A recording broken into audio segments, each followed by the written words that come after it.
Welcome to the Canarian International Meeting of Alcoholics Anonymous. My name is Mick and I am serving you as your secretary. Please join me in a moment's silence to remember the still suffering alcoholic inside and outside this meeting. Hi, I'm Jason. I'm an alcoholic.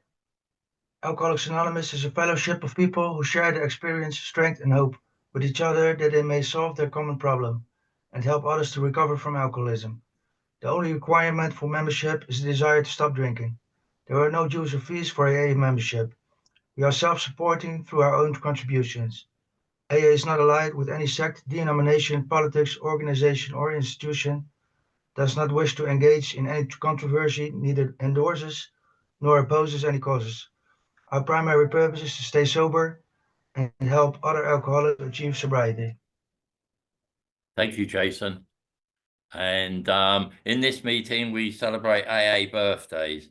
Is there anyone celebrating an AA birthday?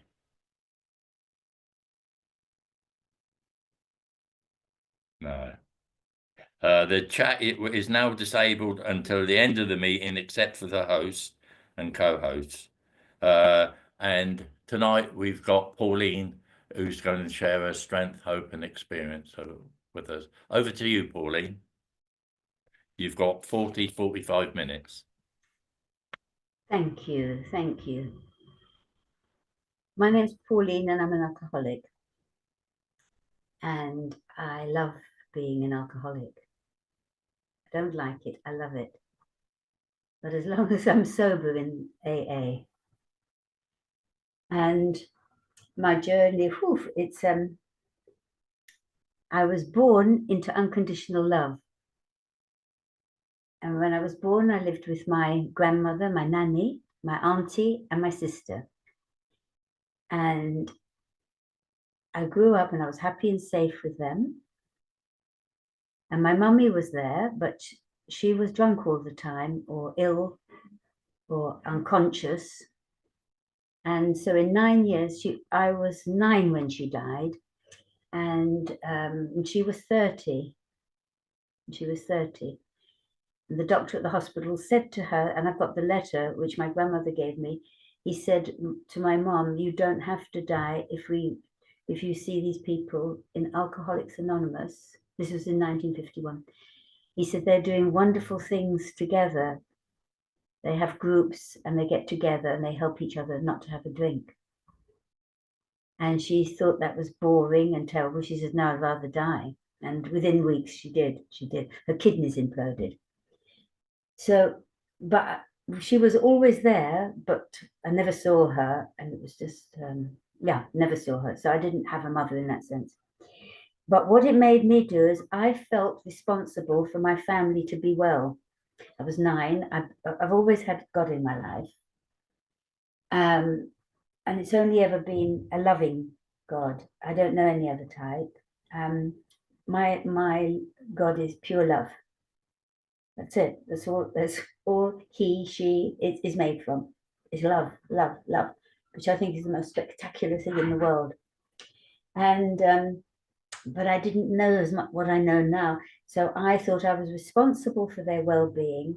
And so I was very stressed. But what stressed me more was when the day my mum died, she was getting into the ambulance. And I said to my grandmother, I didn't say goodbye to her. And my nanny said to me, Pauline, she'll be home soon. They'll get her better and she'll come home. I said, no, she's going to die. And my nanny said, darling, she's going to hospital now. And anyway, within days, my mum did die. She died. And I knew it. I just knew it. I was already in hospital because as soon as she got into the ambulance and they drove her away, I knew I'd never see her again. I just knew it. And I sat down in a chair and I went into a catatonic state and I got yellow jaundice at the same time. And I was ill for years. I was just not with it. If my grandmother hadn't fed me, I would not know to eat. And you could talk to me, say, are you all right, Pauline? I'd say yes. And do you want to eat? I could say yes. But I couldn't have said, can I eat? Because I would have had to ask a question. I didn't have any questions. I had nothing inside me. But the beauty I had was my grandmother, my aunt. So at school, school, I lost a lot of schooling. And when I went to work as an apprentice in a shop, in a hairdresser's, I used to watch the other juniors. I was a junior, I was 17, and I used to watch them working. But I was watching them talking together. They talked. They asked each other what they did at the weekend. So it was like looking through plate glass windows, so solid and so thick. But beyond that, there were all these people living their lives and doing their stuff. And I couldn't understand. I thought, how do they do it? I didn't talk about my weekends or anything. I didn't know about it. I was home with my nanny. And I didn't understand life or what was going on. Anyway, so at 16, I was raped. And that was a shock, more shocks in one way, because I didn't know anything about sex or anything, or boys. I just knew a boy was different, but that's all I knew. And I was fought like mad. And the next day, and I used to see him at the dance, and he used to walk me home and have a coffee and then go on his way for months. It was just, that's it, didn't kiss, didn't do anything. And my grandmother was coming home, and he knew that because he'd come up, have a coffee, and then leave. But anyway, so he raped me, and it was brutal. And I knew my life was over. I knew it was wrong, but I didn't know why it was wrong. I just knew it was wrong. It was cruel. It was, and I never knew cruelty with my grandmother. So anyway, I didn't know 3 months later, and I didn't tell my grandmother, by the way, because she knew who he was, and she would have gone to hurt him and tell the police. But I didn't tell her because I thought he would hurt her. I had to protect her. If he hit her, he could have killed her. He was violent. I didn't know until it happened. Anyway. But my grandmother told me, she said, I'm taking you to the doctor, she said, because you're getting a little bit plump and you look lovely and everything. But she said, I think, she said, we're going to have someone else in the family. And I was looking at her, and I said, who's coming, Nanny? And she said, I'm taking you to the doctor's, Nanny. She said, because she said, when you kissed, she didn't know what happened, but she knew something happened. She said, when you kissed, and you got very close together, sometimes you can have a baby. She knew I didn't. And I said, can you? I said, you have to be married. That's where I was. I said, you have to be married, Nanny. You don't know that? Anyway, when my daughter was born, precious girl, she's 63 now, 65. When she was born, I looked at her and held her and looked at her like that. And I said to her, I'm so sorry. I don't know what to do. I don't know how to be a mummy. I was totally didn't know. My nanny showed me how to feed her, and all that. But I didn't, when my nanny wasn't there, I said, what do I do again? How do I hold her?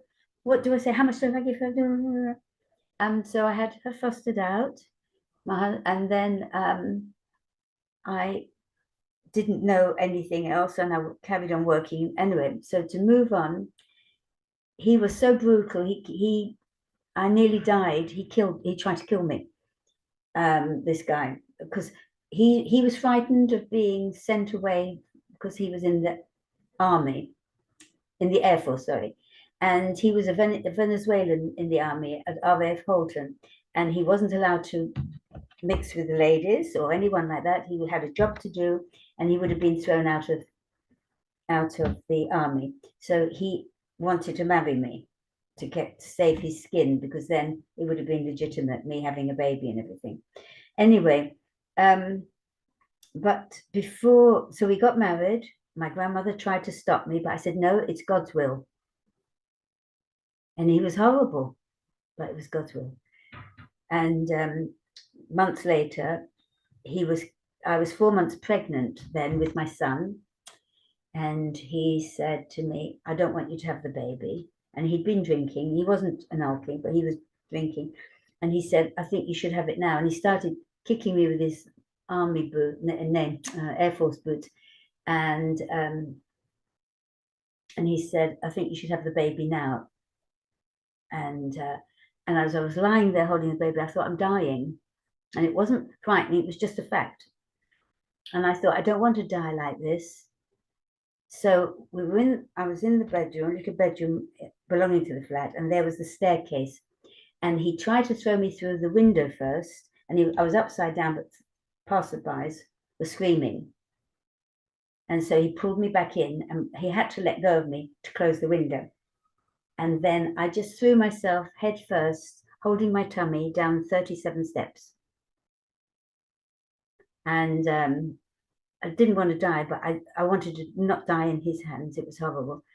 And I survived. I rolled, and I was able to get through the front door, and I was in my nightie into the street, and I passed out, obviously. And the taxi driver, wherever he is, or to his family, thank you, thank you, thank you. He took me straight to hospital. Anyway, so now I'm going to move the story on. That was my start. Loving nanny and auntie and sister. Didn't have the first knowledge about men, and I was really, really depleted. So I was working in a coffee bar. And this guy said, oh, I'm a friend of the boss. This was after I left my husband. And he said,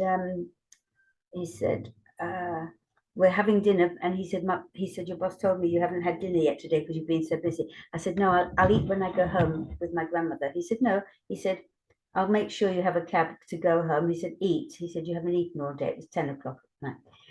I had dinner, and this will show me up, and then I don't have to talk about this anymore. He said to me, he told me his name, and he said, you know, I've seen you work well. Da, da, da. I just kept saying, thank you. And I was eating, and he said, and he looked at me, he said, I'm going to marry you. So I just looked at him, I said, thank you. I didn't know, what'd you say? I didn't know him. I can't say I didn't like him. I didn't know him. And I knew the street sweeper better. I mean, because we used to say hello to each other. And that was it. I wasn't capable of thinking. I didn't know him. And he was worse than my first husband. Now, this is where AA comes in. Well, AA doesn't know it yet, but they're going to have me very soon. I was 27. My second husband was worse than my first, and it was brutal. And I just thought that was life. I just didn't know. I mean, I knew it wasn't life with my family, but elsewhere. And when he beat me up, I suddenly thought to myself one day, and he said, if ever you try and leave me, I'll kill you. And I didn't doubt that. And he had told me and showed me a photo of this girl with the cut. He had cut a woman up very badly once on her face. And he said, I'll do the same to you. And he said, so you can't leave me. So I just put up with it. My children were fostered out in foster care. And I was just there, nothing, not existing. And one day I had the courage I woke up and I thought, I'm leaving him. And I knew I had to face him to do that. I don't know how I knew, because I thought if I run out, I'll be looking for him all the time. And I couldn't stand the fear anymore. And what happened was he said, where are you going? I said, I'm going back to England. I said, I'm going to get my children and I'm going to have a life without you. And he started laughing and he said, you know what I'm going to do to you? I said, well, I'm staying at my grandmother's. You'll know where to find me. And I said, I'll be going out every day looking for a job. I said, it's, you'll know where to find me and you can do what you like. I said, and I packed in front of him and he was standing there looking at me and he saw the knives and he was looking at the knives and he started to smile and walk towards them. But I was so afraid I'd gone beyond it. And I just thought, I don't want to die, but if he's going to do it now. I'm not going to wait for months for him to turn. He didn't. I got on the plane and this is what happened. Got on the plane and the stewardess said to me, it was years ago, and she said they had service there. And she said, what would you like? I said, I'll have a brandy. I liked alcohol, but I'd had very little, but I liked it. So I had 3 brandies, and that was all I was ever allowed, 3 drinks. And even if I wasn't with my husband, I wouldn't have had more. I obeyed him totally. And then she said to me, would you like another drink? She was asking everyone. And I said, oh, I was going to say, no, I mustn't have any more. And then I suddenly thought, I can do what I like. I am free.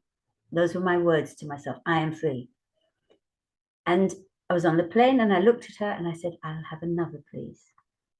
The next thing I remember, I was standing on the doorstep of my nanny's home, her flat in Soho, where I was born.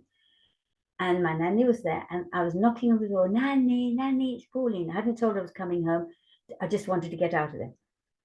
And she was coming to the door and everything was fine. I had no luggage. I had 10 cases I packed. I had all my worldly goods in there. There were none there. I had no money, which I didn't have to start off with. But what I had was a terrible pain in my arm. And I thought I'd broken it.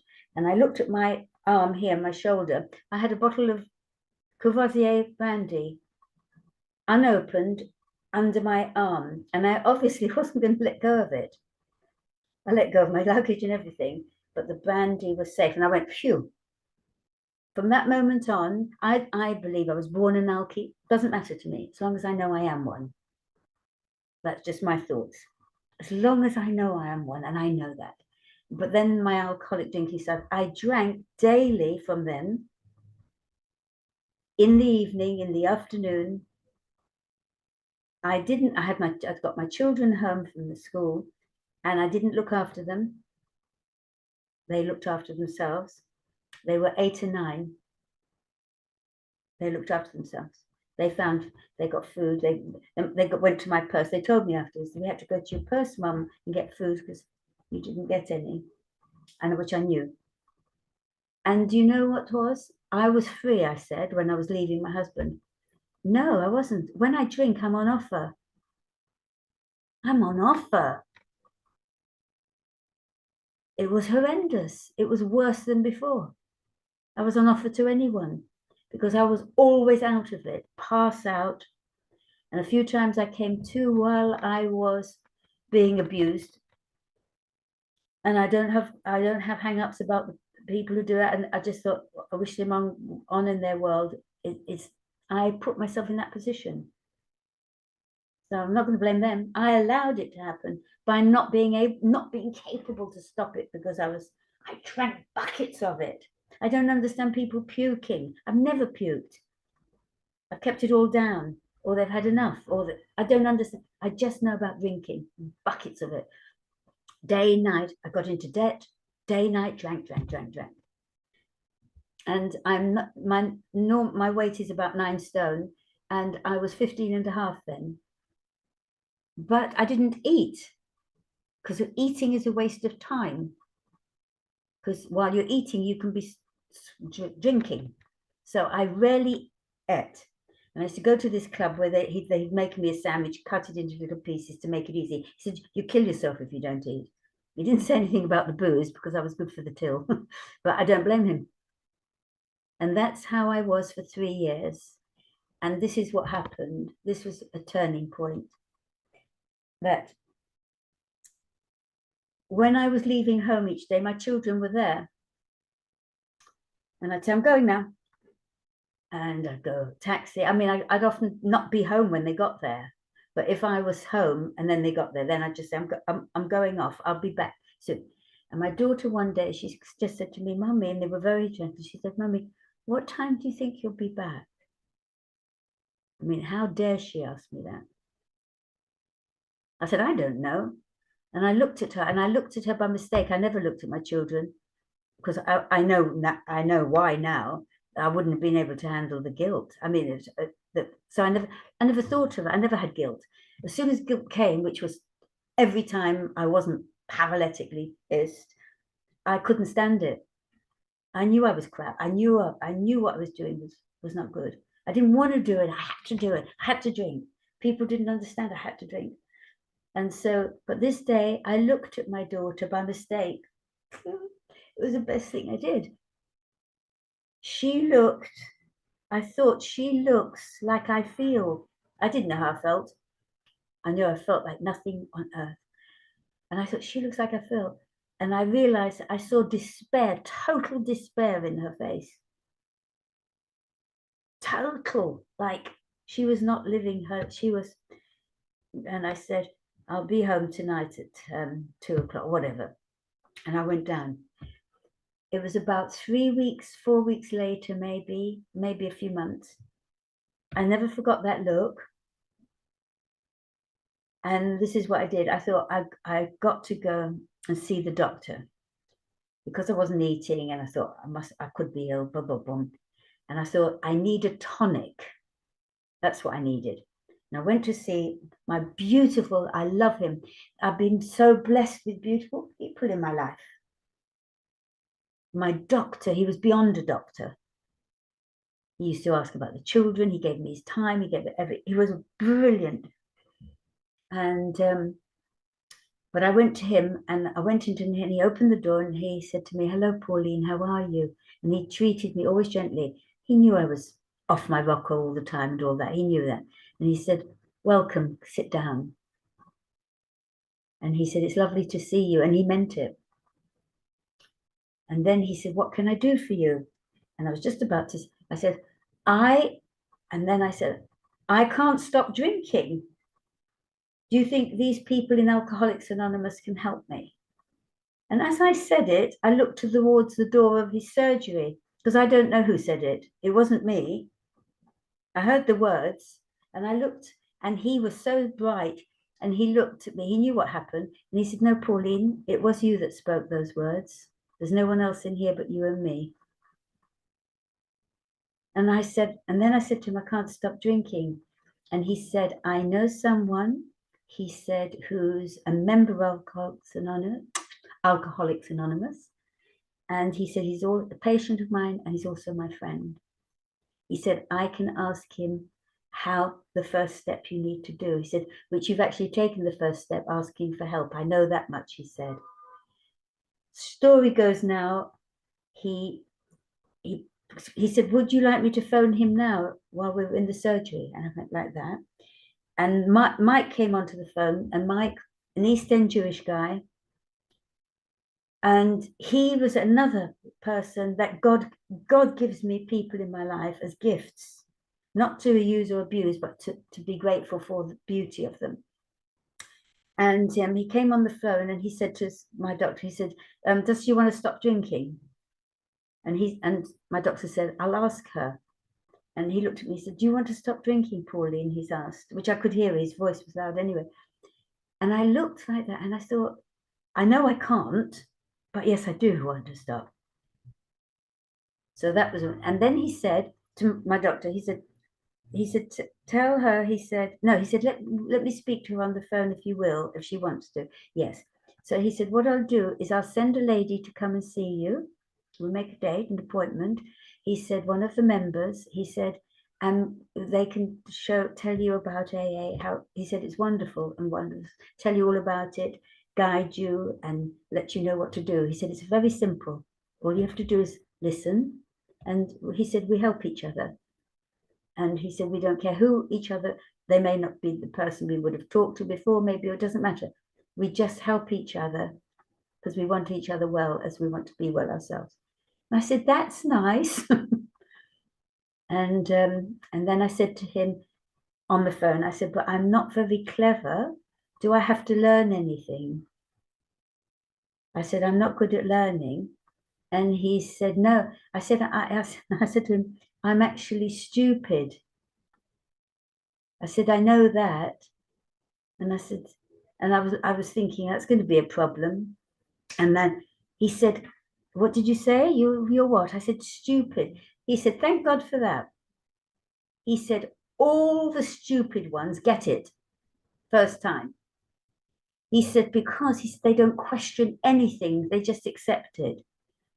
And I said, "That's nice," but I just knew I was stupid and that. He was going to send a lady, and I burst into tears. And I said, "Please don't send a lady. They frighten me." I'd never had girlfriends. And I was frightened of all women because I knew I was cheap. And I wasn't born cheap. My lifestyle had made me cheap. I was born with dignity and love and decency with my family. And I lost it all. but by being in Alcoholics Anonymous, came back. I'm crying, that's the good news. I'm crying from gratitude. And so I said, please don't, they frighten me and they won't like me. And my doctor said to him, could you think you could possibly do that? What do you think, Mike? I'll leave it to you. And Mike said, and back on the phone, he said, on Monday, he said, I'll be there at lunchtime, 12 o'clock. And he said, and I'll tell you about AA. And he said, try not to have a drink. He said, if you have one or two, he said, okay, I'll still talk to you. He said, but if you have more, I won't. He said, I won't waste time with anyone who doesn't want to be well. He said, my time's precious. He said, so try not to have a drink, and then we've got a chance. I love that word. And this is it. It was brilliant. It was a Monday, and he came. I made a cup of tea, the first cup of tea I've made in 3 years. We had a cup of tea each, and he was just telling me beautiful stories about AA. He said some people have God in their lives, and some people find a God or a belief in their mind. And he said, and other people don't. He said, they're all right too. He said, then they use the groups and the fellowship. He said, so you don't have to worry about anything. It's not going to leave you out of anything. And as he was telling me about AA, it sounded so beautiful. And I knew then that AA wouldn't have me because it was nice. I said, I don't think they'll like me. I said, and they'll ask me to go. And he said, no, then, and he smiled with his eyes. It's the eyes that do it. He smiled with his eyes and he said, no, he said, this far, because I told him a lot of what happened and how I lived, existed, not lived. And so how long have I spoken, please? I know it's not that I don't want to speak too long. Can you see? It's been about 25 minutes. I've got or left. We've spoken about 25 minutes. Okay, I don't want to take anyone's time for sharing. Anyway, so the thing is, this is the best bit. I love it, I love it, I love it. And he said to me, I said, I'm not very nice. He said, oh, that's all right. He said, I wasn't very nice. He said, but I thought it was wonderful when I came in. He said, I thought I was going to help everyone. And he said, and I realized I needed help myself. So he said, no, he said, they never say no to anyone. And I thought, they will to me because I think, ugh, she's really at the pits. No one's told me yet, by the way. And someone might have thought it, but I don't even believe that. And then he said to me, I didn't know this, but he said, but I've been watching you, Pauline, as you've been talking and telling me about you. And he said, you know something? He said, and I'm never wrong on this. He said, I judge people very well. He said, I'm good at that. He said, I can see, I've been watching you. He said, I can see you've got what it takes to be sober. Now, hearing those words, it's like, wow. And I said, have I? Have I, right? And he went, yeah. And he said, it's going to be easy for you. He said, you'll manage it well. He said, you've got what it takes. He says, it takes courage. And when he said that, I knew I'd had it. I said, I don't have any courage. I never stopped my husband's beating me because I was too afraid of them. So I just thought they'd get tired on their own and I'd make it work. I said, I've got no courage. And he said, no, this is a special kind. And he said, a lot of people don't get it. He said, this is a special kind. And he said, you've already got it. I went, oh, thank you. My grandmother used to tell me beautiful things all my life and I believed her and I knew she loved me. But to have someone not in not in my life because it's all abusive. So, and this is what he said, and this is the reason why I'm sitting here. He was my messenger. God chose well for me, and so he looked at me and he said, "How do you drink, Paul?" Because I said, "I'd like to be sober, but I don't know if I can." Right. So he said, okay. He said, I think you can. So he said, let's talk about it. He said, how do you drink?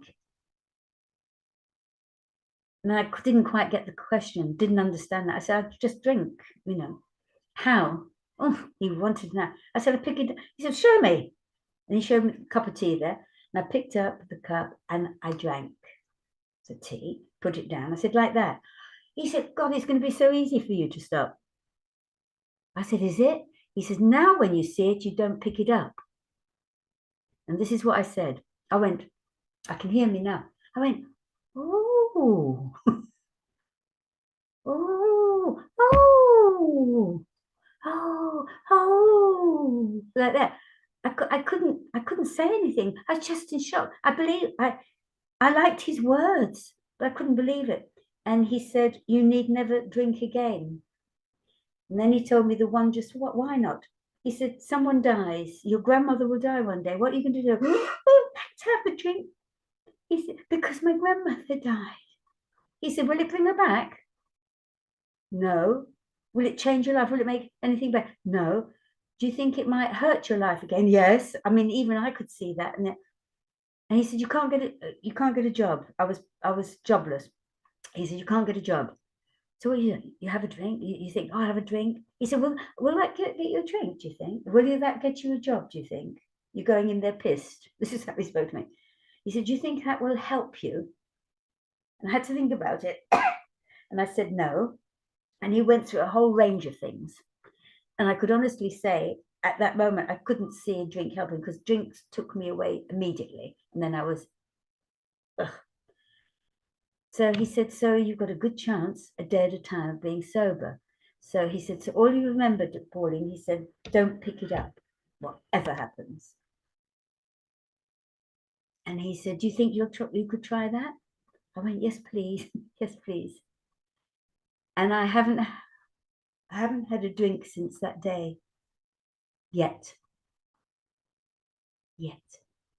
And I'm not frightened of the yets, because today I'm not going to have it. There's a drink in me. There is not another recovery in me, but I don't need to find out. I don't need to find out if there's another. Wow, no. But I don't need to find out. I don't need to prove it to anyone. I know myself. From that moment, my messenger was so good. I got it. I love my own story. Sorry about that, everyone. I'm just so grateful. It's just how simple. And you know what's amazing? I was talking to this young man the other day. He's 25, and he latches onto me like a nana. And he's got a guy sponsoring or doing all that, but he just likes it when I talk. And he just mentioned that. He said, well, I was fancying to have a drink the other day, and I didn't have it, and I did this and I did that, and I'm all right now. And I just sat there and I thought, I hadn't thought of this for years. I've not yet, since that day with meeting Mike, my messenger he was, I haven't fancied a drink yet. I can't believe it. I still can't believe it. I didn't want one. I didn't fancy one. I didn't think of one. I just thought I don't have to pick it up. And he told me not to go past pubs, not to do this. Now, onward my life, what happened? Couldn't work. I was unemployable. I was so frightened of everyone. I was like that. And I wanted to say, he said, what do you want to do? If you were brilliant at something, what would you like to be good at? I said, I wouldn't be good at anything. He said, what would you like to be good at? I said, selling by demonstration. I said, I see women doing it and they're talking to a whole crowd of people. They're not afraid. They're not afraid. I said to him, and he said to me, I'm in sales. And he said, I'm brilliant at it. He said, if you want, I'll teach you. I said, would you? He said, yeah. He said, if you're serious, he taught me and I became brilliant at it. It's the only time you hear me say I'm brilliant at anything. I listened, and this was my journey. This has been my journey all along. I came into AA saying, I can't do this. Didn't say that about drinking. Just for today, I'm not going to drink. That was it. And I haven't yet. But with the rest, can't sell, can't talk to my children. And the first time he said, sit down with them. I said, we don't sit down, we go in different rooms and eat. I was then making some food, but always fish cakes or something like that, all frozen, for a year. But They didn't complain. They were grateful I was sober. And but it was harsh. But I was beginning to learn a bit of everything. How to talk to my children. The hardest job, but when I say the hardest, the saddest for me, the one I'm not most not brilliant at is motherhood.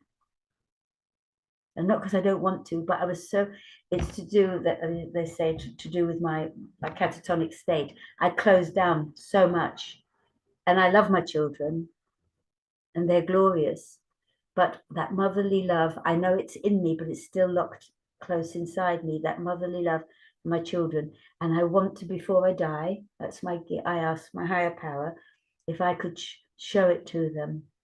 They know I love them. I tell them I love them. They know I love them, but I want to really show them what they deserve, the best in the world. So you can't have everything. I don't look for everything. I went into business eventually for myself. Business failed. Someone said to me, "I'm sorry you failed, Pauline." I said, "I didn't, the business did." I had the guts to go for it. I do not regret it. I sold my home to honor all my debts, and I was bankrupt. They told me, my accountant said, "Go bankrupt." And he didn't say it like that, but he discussed the value of doing that. And he said, "It's your choice, but I'll explain to you what's what." And I said, "No, I need to pay everyone." I was homeless, but my children offered me a home with them. But I said, "No, I love you. I want to be in your lives, but not as a burden. I want you to have your lives with your partners." And then eventually after 8 months, I was homeless. And it was a difficult time, but I just thought, I'll just wait. Something's going to happen one day. And it did. And the home where I am in now, it's called Paradise. Polly's Paradise. That's my home. A gift. I learned how to sell. A gift. And how I used to sell in the first year and a half, I used to sell something, then run away and hide and cry out of shock. Can't keep this up, can't do this. And what happens? And then I go back again and have another go. I am always willing to be well. I am willing to be well. I've always been willing to be well, even if I didn't think I could sometimes. And I will not give up trying. Those are my qualities. And why? Because AA, which I haven't spoken about, but I have, that I'm here because of AA. So the steps are not punishment, they're gifts. The whole program is a gift. It's a gift. And to make amends and to say sorry to people and to be grateful and thankful, and that it's not difficult. Look what we're given. Doesn't mean we have an easier. And what I will say is that I knew I'd never have a man in my life because I was soil goods, and I understood that. I thought no one would want me. That part of me. But I did feel clean after 3 years of sobriety. I was clean. I mean, I'm not knocking people having relationships and affairs. That's wonderful. Good luck to you all. It was not for me. I needed to be clean, and I was after 3 years. I had dignity, and no one in all the years has, in fellowship, men or women, has spoken to me badly or tried to put me down. Oh, someone once was complaining about something, said this, and I said, "Please, I don't wish to discuss that, and you're out of order trying to discuss it with me." And it wasn't about me, but I've got a voice. I've got a voice because of Alcoholics Anonymous. I've got everything. And then to what I'm going to finish on is that I knew I'd never have a boyfriend, and I didn't look for one. I've got so much. I've got my children, my family, my home. It's a lot. And then Dennis came into my life, and I was 47 at the time, and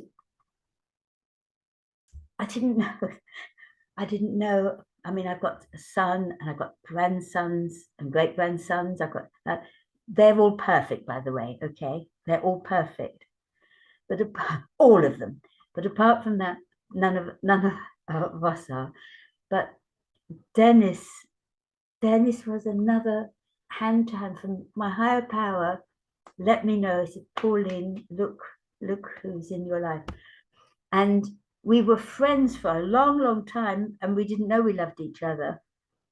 It's just he was a nice man to talk to. And I thought, what a good man, but this, that. And then one day I realized I loved him. And I thought, oh, he's going to stop talking to me now, because I loved him like I'd never loved a man before. And I realized it was love. And I thought, oh my God, you mustn't do that in AA or something. And I just thought, and I told him, and I said, I can't see you anymore. And he said, why not? I said, because I love you. He said, and I love you. He said, you're a lovely lady, Pauline. And he'd never given me a big hug. He gave me a hug, but never put close together. I loved it. I love hugging everyone, but it's proper AA hugs, just not feeling each other. It's just their contact. And he said, I said, no, I love you like a man. I'm so sorry. I thought I'd done something wrong. And I said, I've never felt like this before. And he said, oh, I'm so happy. He said, I've loved you since the first moment I saw you. That was 2 years before. I went, no, I said, I thought he doesn't get it. We had 28 years together. Yeah. Beautiful. What beautiful. What a gift. And when he died, the pain was big pain. And after about 3 months, I remember throwing myself on the bed, just saying to God, I am not asking you to take the pain away. No, it's not the deal. There's pain in life. There's good pain, there's all sorts of stuff. I said, well, could you just help me through it sometimes? I said, it's a bit heavy at the moment. Could you just help me through it a little bit, please, God? And I fell on the bed, I threw myself on the bed, and then I had my clothes on and I fell asleep. Woke up in the morning and I thought, oh yes, I was talking to God. Anyway, I got up and I felt very calm. And this is why. Because of Alcoholics Anonymous. I thought, of course the pain is so great. The love was so great. So what am I doing? Complaining that love was so, I'd double it wouldn't be possible to double the love. But that's the reason. It makes sense to me. Of course it's going to hurt. He was my love. And it's going to hurt.